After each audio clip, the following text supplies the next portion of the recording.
গো আফারা, সবাই কি শাক খুঁজতেছেন? আমিও আপনাদের মতো সকালবেলা উঠে শাক খুঁজতে চলে গেলাম। এই যে এখানে আমি রসুন শাক নিয়েছি, তারপরে একটু হেলেঞ্চা নিয়েছি, তারপরে নিয়েছি আপনার কলমি শাক, তার সঙ্গে আছে এগুলো হচ্ছে মিষ্টি আলুর শাক। কিছু সবগুলো শাক মিক্স করে যদি ভাজি করা হয় আমার কাছে অনেক বেশি মজা লাগে। তো এই কারণে আমি এই সবগুলো একটু একটু করে নিয়ে নিয়েছি। তো এখন এই শাকগুলোকে আমি ভালোভাবে বেছে কুটে নিলাম। ভালোভাবে ধুয়ে আমি একটু সেদ্ধ করে ফেলবো, যেহেতু আমি এখানে রসুন শাক দিয়েছি।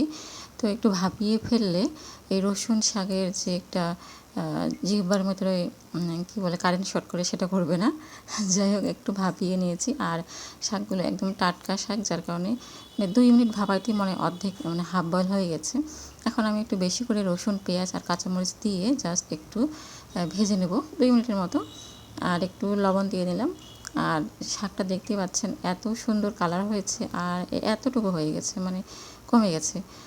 তো কে কে আমার মতো আজকে শাক খুঁজতেছেন বা শাক পান নাই, অবশ্যই কমেন্ট করবেন। মাংস খেয়ে তো আর ভালো লাগতেছে না, তাই শাক তো মাস্ট বি, আজকে লাগবেই।